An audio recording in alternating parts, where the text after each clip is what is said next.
Hi, I'm Patricia Bright, and this is Vogue Visionaries. I'm very happy to be here with Vogue to share how I have built my career as an online content creator, how I make the magic happen even from home. We are going to cover everything from finding your niche, work-life balance, and diversifying your income. This class is in 5 chapters. You can use the time bar below to skip to any chapter.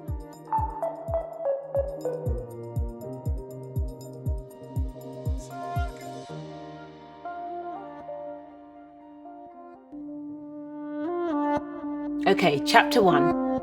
I made the switch from being a financial consultant to being an online content creator after I had built a little bit of a following. I'd been doing it for about a year and I could see that I was gaining traction as well as booking some work, and the industry wasn't what it is today. There was no such thing as an online content creator, and I actually didn't tell anyone that's what I was doing because I was a little bit embarrassed about it.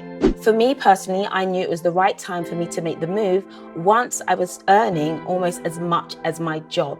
It made me feel like there was potential. The most frightening part when it came to making the switch was actually leaving a super comfortable job. I had a great salary, a great manager, and I was actually happy. So it was hard for me to leave something pretty comfortable for a risk. My top tips for making a successful switch are to have a plan.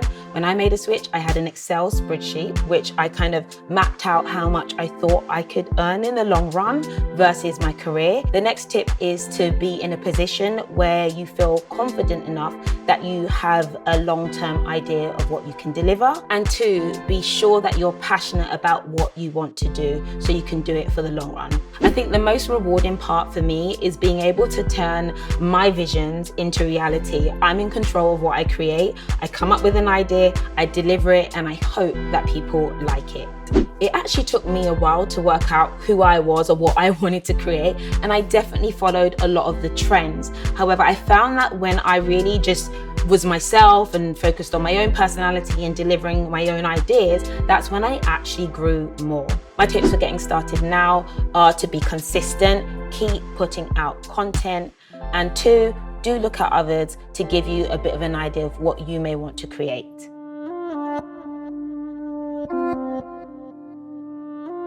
I actually don't think I had to develop my unique selling point. I actually realized I had to be more myself because that's what people came for. And we're in a space where people just want to hear from other people that they feel like they can relate to. When it comes to finding your niche, you really want to look at something that you're probably obsessed with, something you would do every day, even if you weren't paid to do it. So for instance, you can combine 2 passions. If you're interested in makeup and true crime, why not make makeup tutorials while telling true crime stories? Now, once you've found your niche, you might want to come up with a content plan. What are 10 or so videos that you could do around that particular niche? So things I often see new creators doing is sometimes overproducing content, thinking that they need all the bells and whistles when they could just use their phone. People prefer honesty over trying to look perfect all the time. For instance, I did this video where I had used a setting spray and all of a sudden, all these white specks came all over my face. It looks a bit more like milk. And instead of cutting it out, I kept that footage in because that's what actually happened. And people loved it. Show the bad with the good. Why does it look like milk? From a numbers perspective, a true mark of success is at least hitting 10% views of your audience, and hopefully they are returning again and again to watch your content. YouTube has great analytics when it comes to looking at your audience retention, watch times, and also seeing where audiences drop off. That information can be used to make some tweaks to make sure your audience continue watching. When it comes to some of my edits, I usually try to put the juicier parts in the last segment of the video so they keep watching until they find that part. And I often do a sneak peek so they know that it's coming. So 2 tips for standing out in the crowd is to have a unique editing style. Pick something that feels very signature to you that you can recreate over and over again. And another tip is to be really consistent. Show up every day, twice a day, 3 times a day, and you are gonna outwork the market. When it comes to editing in a unique style, you can learn everything on YouTube. I learned about transitions, cutaways, B-roll, depth of field, 3-point lighting. These are all things I did not learn in school, and I found videos that helped me create what I wanted from in my head and put that into an edit. Often it's as simple as literally typing in a thing that you see, blurry background, how to. For the first 6 to 7 years, I actually edited every single piece of content myself, 4-hour-long edits, 2-day-long edits, and then eventually I did get help with other editors that I work with to help me make more content more consistently. So I edit on Final Cut Pro, and when I get my files back from my editors, I usually ask for the XML file. If you don't know what an XML file is, you can have a look on YouTube, but I love receiving those files because I put them back into my Final Cut Pro, and I like to look at my project and I really make sure that it's cut and works the way that I personally want it. However, if you work with an editor, you may just ask for the video file that you can upload directly onto YouTube. 3 things that I think work when it comes to edits really well on YouTube is pace, really understanding the fact that people want to see things fast and slow. Jump cuts work really well on YouTube, and content that doesn't look overproduced. So for chapter 3, I'm going to take you outside to my at-home studio where I do all my work. Let's go.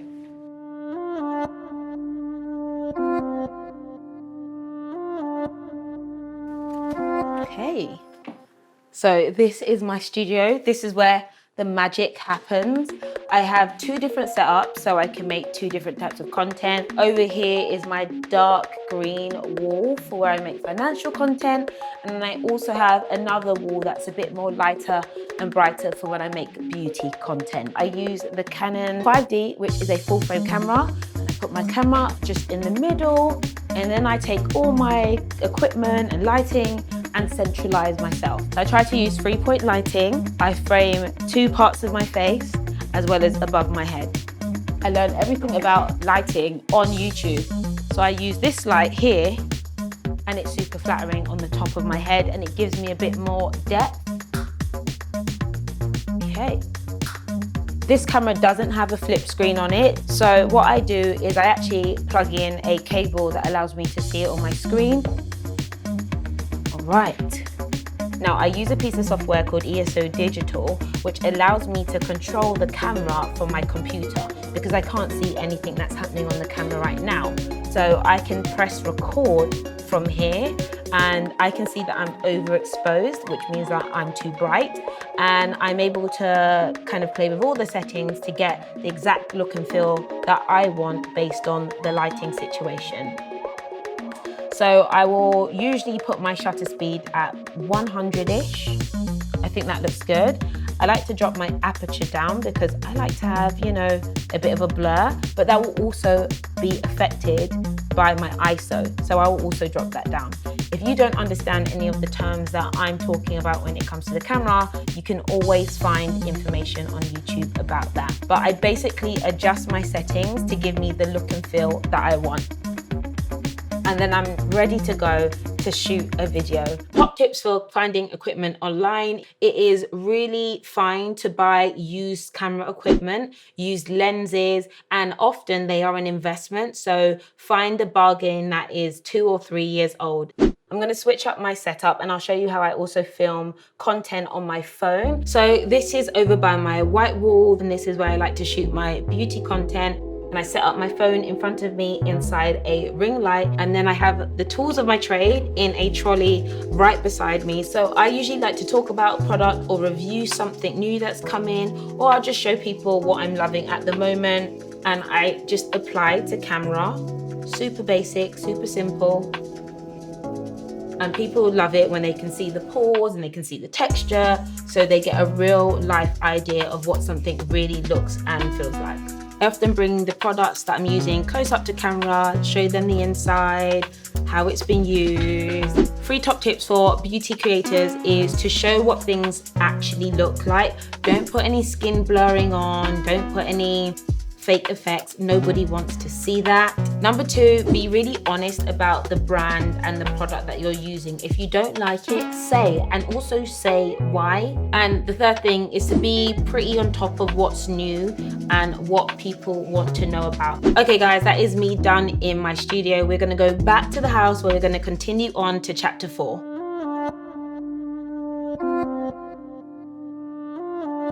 Finding the balance between sharing my private life as well as not sharing my private life is pretty difficult for me. I put a lot of personal things out there. However, I do sometimes know when I need to hold back. Honestly, I don't have any regrets with some of the things that I've shared online. When I shared certain personal stories, I know that it was helpful to someone. So for me, that outweighs the embarrassment that I may feel about what I've put out. So I shared a lot of my birth story online because I watched so many other women give birth, and it gave me so much confidence. I felt like I had to pay it forward by sharing my experience, and I get comments every day from women who say it's been valuable to them. So when it comes to dealing with negativity on social media, there are certain things that I like to use, such as comment blockers. YouTube have tools in the back end where you can block certain words.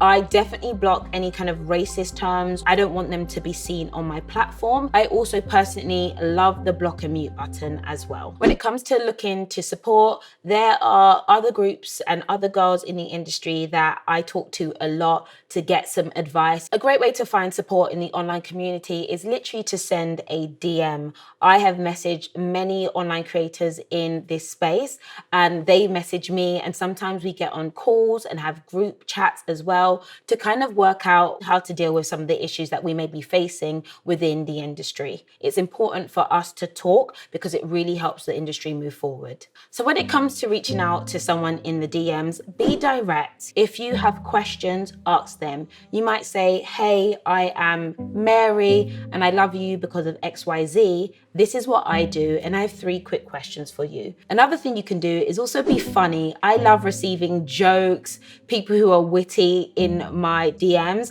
and I often end up replying just because they've made my day. Honestly, work-life balance is essential. If you are stressed out, if you are emotionally drained, you're never going to be able to give the best of yourself. And I think taking time away to recharge, find yourself, center yourself, and then come back is the way that you're going to be able to be the best version of yourself online and offline. My top tip when it comes to staying on top of my emotional and mental health is personally getting a therapist. I love a therapist so that I don't have to talk the ears off my family members. But my second tip would be to ensure that your community around you is safe and secure.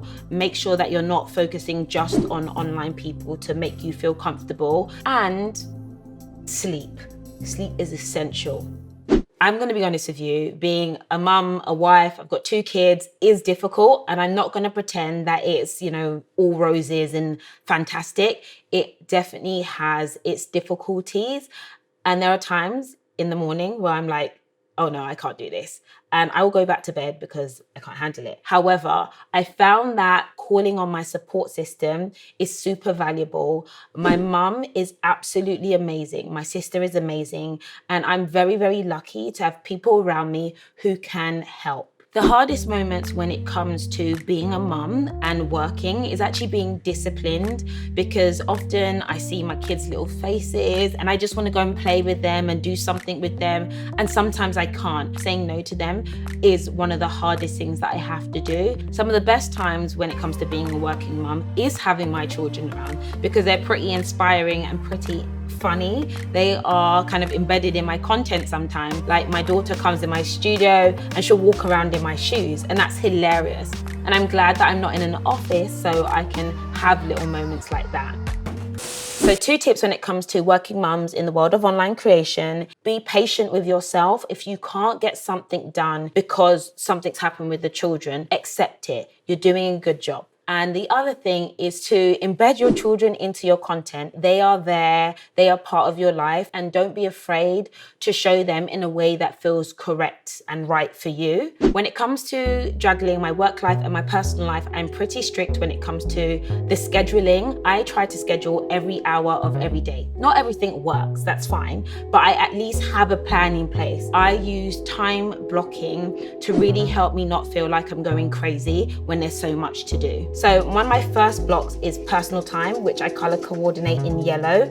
And this is time towards my kids and my husband, and also myself actually. It's the school run, it's breakfasts, it's exercise, and then also it's in the evenings. And then I block out my growth time where I'm investing into my mind as well as my business. And I find that if I don't spend time on growth, nothing happens. And then I obviously have time for content. I usually try to block a day where I'll create content, and then I have times for others. This is when I'll have my meetings, phone calls, but I try to not let that happen all the time every day because it's just confusing for me. I think one of the things that I learned from the pandemic when it comes to having a business is to diversify my revenue streams. I tried to make sure that I had other ways of making money outside of just relying on brands to give me a deal. I came up with a couple of products that I delivered that my audience loved, and it was something that I wanted to focus a lot more energy on. So my top 3 tips when it comes to getting started with brand partnerships: you really want to make sure you already have content, have history. Don't reach out to them and say you're thinking of starting or you want to do something. You should be doing it already and have at least 6 months worth of content that they can look at to see what you are about. When you reach out, you want to be professional, have data to support what you do and who you are, and present it in a format that they're going to understand. So that really needs to be in a deck or some kind of professional format. And don't be scared to be proactive and persistent. Find people's profiles, find their job roles, find them on LinkedIn and reach out. You might not hear from them straight away, but what you want to do is just, let them know you're around, drop them an email every 6 months, and eventually maybe they'll come back to you. Now, bear in mind, being an online creator isn't just about working with brands and companies. It takes a long time to get those networks and people wanting to work with you. So make sure you come into this while wanting to definitely be a creator. Now, I found that my niches are very different. I love the beauty and the fashion and then the finance. So what I've done is I've actually split the platforms. The thing that I found pretty difficult coming into a new niche is being accepted by the finance community, because I look a certain way, I talk a certain way. I'm not, a mathematical genius like some of them, but I'm there representing, and actually I think that it's great to have someone slightly different in a new niche. So one of the difficulties I had was probably speaking out of turn and not being that sensitive to what other people felt. So what I would say to young Patricia is be patient, your time is coming. I was in a rush, I was sometimes jealous and watching other people get opportunities while I didn't, but I had to sit back and wait for my time to come. I think the one thing I would have done a bit differently is to reach out to people more. I definitely stay in my lane, focus on me and mine, but it is nice to be part of a network and a community. I've been able to release my own book, I've released products, I've been on magazine covers. These are things that I had no idea would be possible for somebody like myself. So it's a testament to what online content creation can do. The 3 most important lessons that I have learned is that number 1, the game is perseverance rather than talent. If you're able to be consistent and show up all the time, you will inevitably win. The next lesson that I've learned is that you have to be yourself, because it is far more effort to try and be someone else. And the next lesson that I've learned is to be patient. So I hope you guys have enjoyed watching. I'm Patricia Bright and you've been over here watching Vogue Visionaries. Make sure you subscribe to my channel as well as British Vogue, and I hope I will catch you later.